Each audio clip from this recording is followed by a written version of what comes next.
السلام علیکم ورحمۃ اللہ وبرکاتہ۔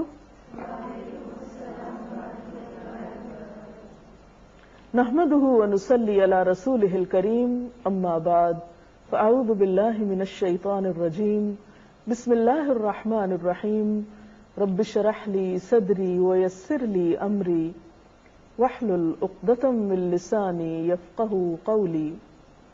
ناظرین، ہماری آج کی گفتگو کا موضوع ہے روزہ کس کے لیے؟ گویا ہم سب کو اس بات کا فیصلہ کرنا ہے کہ ہم جو صبح سے شام تک بھوکے پیاسے رہتے ہیں اور بہت سی خواہشات کو چھوڑتے ہیں، اپنی زبان کو کنٹرول میں رکھتے ہیں، تو یہ ساری کوشش، ایفرٹ، بھاگ دوڑ، محنت، یہ سب کس کو خوش کرنے کے لیے؟ بعض لوگوں کا خیال یہ ہے کہ روزہ صحت کے لیے ایک اچھا ذریعہ ہے، یا بعض اوقات اپنی نیکی کے اظہار کا ایک بہترین طریقہ ہے۔ لیکن بات یہ ہے کہ روزہ دراصل اللہ رب العزت کے لیے، اس کی خوشنودی کے لیے۔ اسلام میں کوئی بھی نیک عمل، خواہ وہ چھوٹا ہو یا بڑا ہو، جب تک اس کے پیچھے نیت اچھی نہ ہو، اس کا کوئی اجر نہیں، اس کا کوئی فائدہ نہیں۔ اللہ سبحانہ و تعالی صرف ہمارے ظاہر کو نہیں دیکھتے، وہ ہمارے دل بھی دیکھتے ہیں، ہمارے سینوں کے اندر چھپی ہوئی نیتوں تک سے واقف ہیں۔ ایک حدیث میں آتا ہے کہ ان اللہ لا ينظر الى صورکم واموالکم ولکن ينظر الى قلوبکم واعمالکم۔ اللہ تمہاری صورتوں اور تمہارے مال کو نہیں دیکھتا، بلکہ وہ تو تمہارے دلوں اور تمہارے اعمال کو دیکھتا ہے، اور پھر اعمال بھی وہ جن کے پیچھے نیت اچھی ہو۔ وہ مشہور حدیث تو آپ سب نے سن رکھی ہوگی کہ انما الاعمال بالنیات، کہ یقیناً اعمال کا دار و مدار نیت پر ہے۔ نیت کسی بھی عمل کے لیے ایک بنیاد یا فاؤنڈیشن کی حیثیت رکھتی ہے۔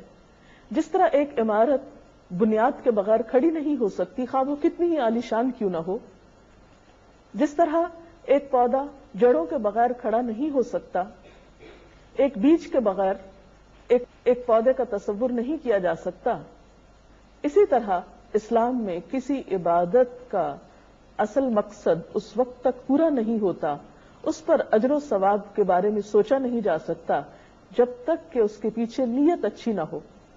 نیت کا لفظ عربی زبان کا ایک لفظ ہے جس کا روٹ نوا ہے، نون واو یہ۔ نوا عربی میں گٹلی کو کہتے ہیں۔ تو گویا جیسے ایک گٹلی ایک پودے کے وجود کا ذریعہ بنتی ہے، اسی طرح اچھی نیت اچھے عمل کی بنیاد بنتی ہے۔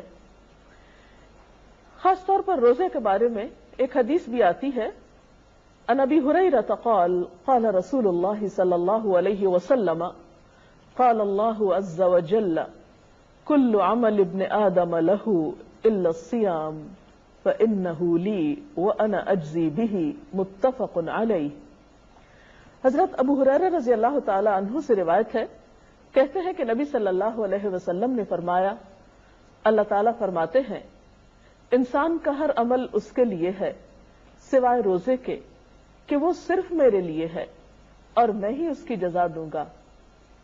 اور روزے میں خاص طور پر نیت کا اہتمام اس لیے بھی کہ روزہ ایک ایسی عبادت ہے جس میں ایک انسان یا تو خود جانتا ہے کہ وہ یہ عبادت کر رہا ہے یا نہیں، یا اس کا رب جانتا ہے۔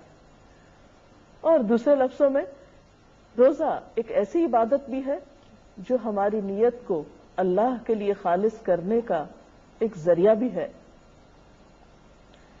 اور اس کے ساتھ ہی ہم دیکھتے ہیں کہ ریاکاری کی عبادت اللہ تعالیٰ کے ہاں سخت ناپسندیدہ ہے۔ ایک حدیث کے مطابق ایسی عبادات کو شرک قرار دیا گیا ہے۔ مسند احمد کی ایک روایت ہے، عن شداد بن اوس قال سمعت رسول اللہ صلی اللہ علیہ وسلم یقول من صلى يرائي فقد اشرك ومن صام يرائي فقد اشرك ومن تصدق يرائي فقد اشرك۔ حضرت شداد بن اوس رضی اللہ تعالی عنہ کہتے ہیں میں نے رسول اللہ صلی اللہ علیہ وسلم کو فرماتے ہوئے سنا ہے جس نے دکھاوے کی نماز پڑھی اس نے شرک کیا، جس نے دکھاوے کا روزہ رکھا اس نے شرک کیا، اور جس نے دکھاوے کے لیے صدقہ کیا اس نے شرک کیا۔ تو گویا اللہ سبحانہ وتعالی کی خوشی کی بجائے کسی اور کی خوشی ہو، یا جس میں انسان اس کے لیے اپنے عمل کو خالص کرنے کی بجائے دوسروں سے اس کی شہرت چاہتا ہو، یا ناموری چاہتا ہو، یا اپنی پاکیزگی کا کوئی دم بھرنا چاہتا ہو، نہیں، اسلام میں عبادت سراسر اللہ کی خوشی حاصل کرنے۔ ایسی عبادت کا فائدہ کیا ہے؟ نبی صلی اللہ علیہ وسلم نے فرمایا من صام یوما ابتغاء وجہ اللہ بعدہ اللہ من جہنم۔ بہقی کی اس روایت کا مطلب یہ ہے کہ جو شخص اللہ تعالیٰ کی رضامندی کے لیے ایک دن کا روزہ رکھے گا اللہ تعالیٰ اس کو جہنم سے دور کر دے گا۔ تو گویا یہاں بھی جہنم سے دوری کی وجہ محض روزہ رکھنا نہیں ہے، بلکہ روزہ اللہ کے لیے رکھنا ہے۔ اور اللہ کے لیے رکھنے کا مطلب کیا ہے؟ اس کی رضامندی اور اس کی خوشی چاہنے کے لیے۔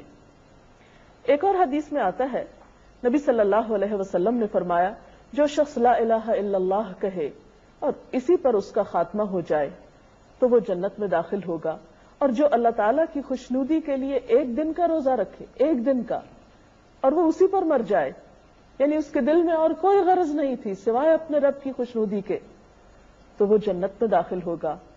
اور جو شخص اللہ تعالیٰ کی خوشنودی کے لیے صدقہ و خیرات کرے اور اسی پر اس کا خاتمہ ہو تو وہ بھی جنت میں داخل ہوگا۔ اب سوال یہ پیدا ہوتا ہے کہ پھر روزے کی نیت کیسے کی جائے؟ جیسا کہ آپ جانتے ہیں کہ نیت کا لفظ نوا سے، اور نوا گٹلی کو کہتے ہیں، اور گٹلی دراصل زمین کے اندر ہوتی ہے جب جا کر اس سے پودا نکلتا ہے۔ تو اسی طرح نیت کا تعلق انسان کے دل سے ہے، نیت دل کے ارادے کا نام ہے۔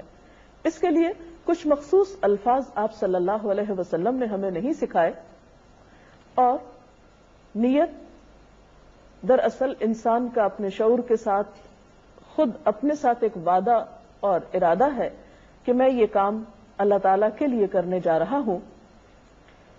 اب سوال یہ پیدا ہوتا ہے کہ نیت کس وقت کی جائے؟ تو روزہ رکھنے کی نیت روزے کا وقت شروع ہونے سے پہلے کر لینی چاہیے، کیونکہ حضرت حفصہ کی ایک روایت میں آتا ہے کہ نبی صلی اللہ علیہ وسلم نے فرمایا من لم یجمع الصیام قبل الفجر فلا صیام لہ، جس نے فجر سے پہلے روزے کی نیت نہیں کی اس کا روزہ نہیں۔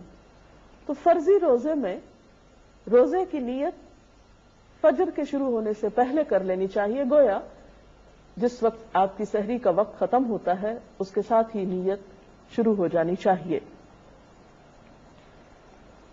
تو خلاصہ یہ ہے کہ انسان جو بھی اچھا کام کرے وہ دکھاوے کے لیے نہ کرے، لوگوں سے جزا پانے کے لیے نہ کرے، لوگوں کی تعریف چاہنے کے لیے نہ کرے، بلکہ اللہ کے لیے کرے۔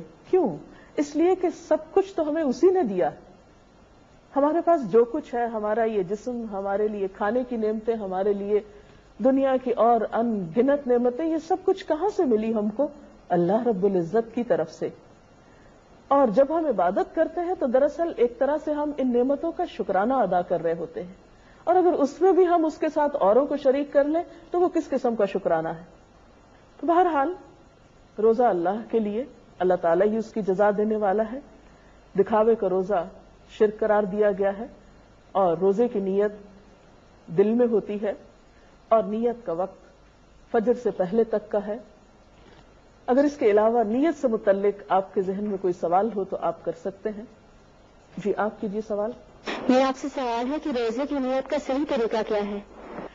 روزے کی نیت دراصل دل میں ہوتی، اور اس کا آپ کو پتہ کیسے چلے گا؟ مثلاً آپ رات کو جب سونے لگتے ہیں کیا سوچ کر سوتے ہیں کہ مجھے صبح روزے کے لیے اٹھنا ہے، تو گویا آپ نے نیت کر لی۔ آپ الارم لگاتے ہیں، پھر آپ صبح اٹھ جاتے ہیں، سحری کرتے ہیں، آپ کے یہ سارے اعمال اس نیت کے تابع ہیں۔ ایک تو روزہ رکھنے کی نیت اس طرح ہوگی، دوسرا یہ کہ جب آپ سحری کھا رہے ہوں اور آپ روزے کی حالت میں ہوں تو اس وقت نیت کی مزید تجدید کر سکتے ہیں کہ میرا یہ عمل خالصتاً اللہ تعالیٰ کی رضا کے لیے ہے، اور خصوصاً اس وقت جب آپ کو بھوک لگی ہو یا آپ کو روزے کی وجہ سے کسی قسم کی کوئی دقت یا پریشانی ہو رہی ہو، تو اس وقت اس تکلیف کے احساس میں پھر اللہ تعالیٰ کی خوشی کے لیے اسے اچھی طرح برداشت کر لیں اور اس کا تذکرہ نہ کریں اور اپنی حالت کو بھی بہتر رکھیں، کیونکہ جو کام اللہ تعالیٰ کے لیے کیا جاتا ہے وہ پھر خوبصورتی سے ہی کیا جانا چاہیے۔ اور اگر کسی وقت کسی انسان کی کوئی تعریف سن کر دل میں یا نیت میں کوئی خرابی آنے لگے اور انسان کے اندر کسی قسم کی کوئی کجی آنے لگے، تو فوراً یاد کر لے اپنا اصل مقصد اور سوچے کہ نہیں، مجھے کسی انسان سے اس کا کچھ ریوارڈ نہیں چاہیے، میں نے تو یہ کام اللہ کے لیے کیا ہے اور اسی سے میں اس کی جزا چاہتا ہوں۔ جی، جس سے آپ نے بتایا کہ روزہ ہماری نیت کو خالص کرنے کا ایک ذریعہ ہے، تو ہمیں کس سے پتہ چلے گا کہ ہماری نیت خالص؟ بات یہ ہے کہ روزہ آپ کی نیت کو خالص کرنے کا ایک ذریعہ بھی ہے، اس میں کوئی شک نہیں، کیونکہ اگر آپ چھپ کر کوئی کھا پی لیتے ہیں تو کسی اور کو پتہ نہیں چل سکتا سوائے اللہ تعالیٰ کے، اس لیے یہ عبادت آپ کی اور اللہ تعالیٰ کے درمیان ہے۔ اب اس میں یہ ہے کہ آپ کو کیسے پتہ چلے گا کہ آپ کی نیت خالص ہے یا نہیں، تو آپ اپنے لیے ایک معیار مقرر کریں کہ آپ روزے کی حالت میں اپنے آپ کو اللہ تعالیٰ کے کتنا قریب پاتے ہیں، کیونکہ جس کی خوشی مقصود ہوتی ہے اس کی یاد بار بار آتی ہے اور انسان روحانی طور پر اپنے آپ کو اللہ تعالیٰ کے قریب پاتا ہے۔